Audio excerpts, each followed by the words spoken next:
Hi, Assalamu alaikum, and a very good day to everyone. Welcome to Chapter 6 on Democracy and Capitalism.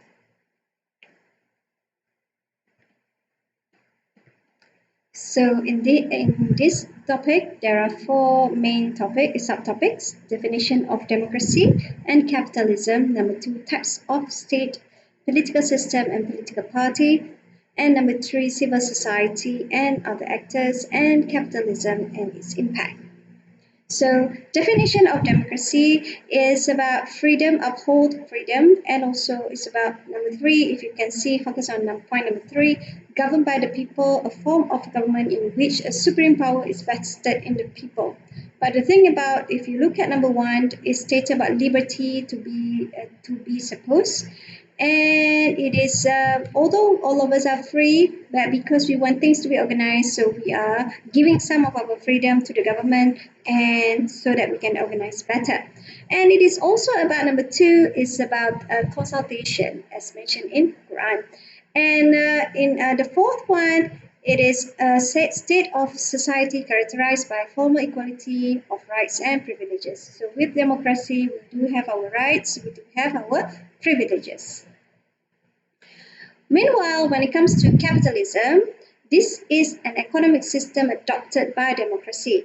It is a system of economy organization featured by the private ownership and the use for private profit of man-made and natural-made capital. It's a free market or a capitalist economy may be characterized as an automatic self-regulating. It sounds so good, but when it comes to certain basic needs that everybody needs, that is not that good. For example, food. In our country, our government still control the price of food, because if we do not control the price of food, then because of the demand is so high, then the capitalists can put a very high price. So because of that, our government do control the price of food and even subsidize health in public hospitals, because the private hospital will be very expensive. Okay, before we go to capitalist system, let's just learn a little bit about what is state system. There are three types of state system. We have unitary state. Number two, we have what we call it federal state, and number three, we have confederation state. So what are these three systems? Okay, number one, unitary, just like Singapore, we have a centralized power whereby the federal government is the only central government, and the provinces do not have any power, so they will just follow the order.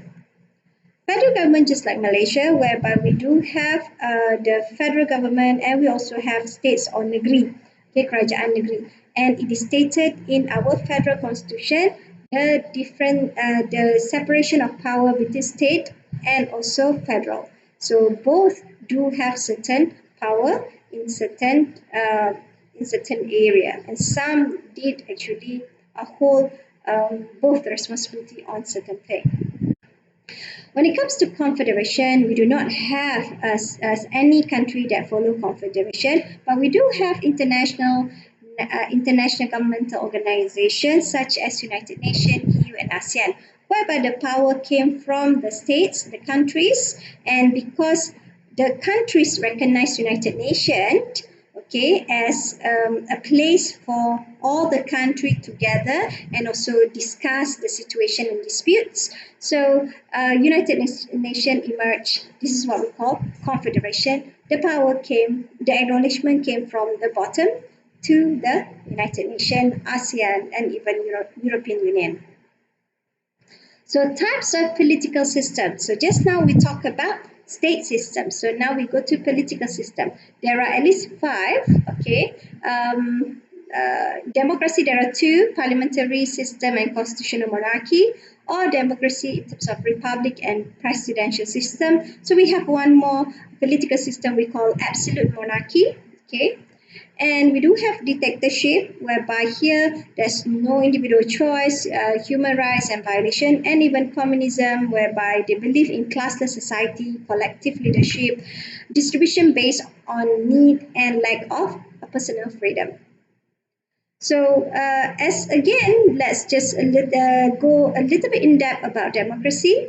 Okay, it's about system of free, fair election. So, the main thing is about what is there any election? If there's election, in other words, that country is a democratic country, and also, of course, the election is very fair election, and they protect human rights. Okay, and also believe and respect the choices of the people, and of course following the rule of law and nobody above the law, like in absolute monarchy or in in dictatorship or communism, whereby there are certain people who above the law. So, democracy share a fundamental concept whereby all of us are responsible to go and vote at least, okay, or to criticize government if they doing wrong. And majority rule and individual rights is needs to be upheld, and protecting individual rights. For example, like we supposed to, as a democratic citizen, we supposed to respect a person's choice of, for example, like as simple as clothing. Okay, now in Malaysia, I witnessed there are certain people who are not democratic enough, and even cyberbullying people just because of clothing and refuse to respect those persons' choice. And most the victims are usually women. Okay, then we go to political party. Political party is one of the organization that really involved in election. So they are the group of people who want to organize election, to win election. Okay, then they organize in order to win the election. Okay, so that is what political party is all about. They are not that powerful, but in Malaysia we make them so powerful, as if like politics is all about them. Okay, so then we have civil society. Civil society is actually NGO that comprise of people who really want things to change for better. So, for example, like women's rights, children's rights, education rights. Too. There are NGOs that talk to the government, negotiate with the government, and even sign petition in order to make the society better. Okay, now we go to the main features of capitalism. So these are the main features. We have nearly similar here, whereby the first and the second one is about private ownership, whereby communism disagree with private ownership. Yeah. Number three, price mechanism, demand and supply. As I mentioned, it's very dangerous when it comes to basic needs such as food, health. Yeah. Number four, private motive, profit motive. It is legal for you to have as much as profit as possible if people willing to pay for your goods or services. Number five, freedom of enterprise, occupation and control. Number six, competition and cooperation go side by side. Okay, if you are really good, for example, like a singer, okay, 5 minutes you can pay. She can get up to 10 to 100,000. Okay, but because people pay because of her voice, so she can have it or he can have it, and there are competition and it's all about who can attract and gain more money, right? So consumer sovereignty, so consumers choice is the most powerful, so usually people will take care of, capitalists will take care of the consumer, but at the same time they also know how to manipulate customer and consumer using the marketing strategy. And number eight, arises of haves and haves not. I think one of the classic example is what happened to, for example, like Nelofa, the netizen who has not, most of us, okay, do not really happy with Nelofa moving here and around outside then Selangor, go to Nilai, buying carpets and so forth, and not get penalty from the police. So a lot of people are angry because they will say that, oh, because she is rich and powerful, so she's able to not getting any fine compared to the haves not who being fined by police and so forth. And number nine, important role of entrepreneur. Without entrepreneur, we will not have capitalism and also economic growth. So that's why in the time of COVID, although we're supposed to have lockdown earlier, but the government refused to do it because they know it will hurt entrepreneur, there are many entrepreneurs will not able to proceed their business, then the economy can collapse. So this is one of the reasons why the government announced lockdown a little bit late compared to is what it's supposed to be, as advised by our health ministry. However, there are a lot of demerits, okay, in capitalism, as we are able to feel it sometimes, whereby there are inequality of distribution of wealth and income, and there are people who are so rich even that their dogs and cat living in a castle, and even there are people who lives homeless and even do not have enough food to eat even. Okay, so that is how huge is the gap. Number two, class struggle as invisible in the capitalist economy, as I mentioned, the haves and haves not. Okay, there are people who can spend in a day million of ringgit, and there are people who are unable to even spend one ringgit a day. Social costs are very high because the capitalists want to actually increase their personal profit. So sometimes they will not take care of other people's welfare and also basic needs. So because of that, we can see, for example, like in the case of Top Glove, there are many workers being infected COVID, and then there are few what we call it investigation, and they took a picture of the workers living in a container so nearby to each other and so forth, not in a good way. And there are also the birth of slums. Okay, there are people who live in slum. If you watch Slumdog Millionaire, we can see there are people live in slums, and there are people living in such gigantic houses. Okay. Number four, unnecessary multiplicity and too much competition. Sometimes, if you actually scroll Lazada or Shopee, it can take up so much of your hours just because it's too many multiplicity and too many choices for you to choose.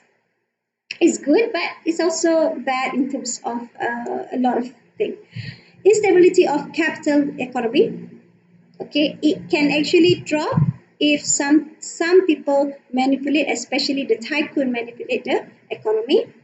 Unemployment and also underemployment. Unemployment when especially when the capitalists know find ways to reduce employees, and also underemployment is when those graduates, those who are actually highly qualified but unable to get position based on their qualification, start working as whatever job that they can have. Okay, with the current situation, we have a lot of innovation machines and so forth. So there are more people unemployed because those jobs already been replaced by machines. Working class does not have adequate social security. So again, because of the need for the capitalists to increase the profit, so they kind of like do not at all taking care of the people, the workers. So this is what Karl Marx said. Okay, it's an exploitation against the workers, and it happens. And today it's kind of like rampant, whereby capitalist is a little bit too over dominant, and even dictate people's life by not giving benefits, by not giving bonuses, insurance, healthcare, and so forth. And number eight, a slow and unbalanced growth. Okay, in certain places there are no growth, in certain places it's too rapid until it's a bit too much. Okay, no bargaining capacity of laborers and exploitation. So if you are unhappy with certain arrangement made by the employers, sometimes you just have to swallow it. One of the reason because they will just say one person go, there are 1,000 people who want the job. Okay, so number 10, growth of monopolies of their evils. So the rich will become richer because they know how to manipulate the capitalist system, and the poor will not have a chance, even sometimes, to even survive. So this is the scary part about capitalism, and this is the reason why government still have certain control against the economy and do not give 100% freedom for the capitalist system to operate. Neoliberalism will believe that capitalism is supposed to operate fully by the power of demand and supply, but for welfare state like Malaysia, we will not 100% rely on capitalist system because it is proven to manipulate and also oppress a lot more people, com- even compared to other economic system. So welfare state, like our government, we do control prices in certain sectors. So that's all for today. Stay safe, stay positive, and have fun learning. Thank you.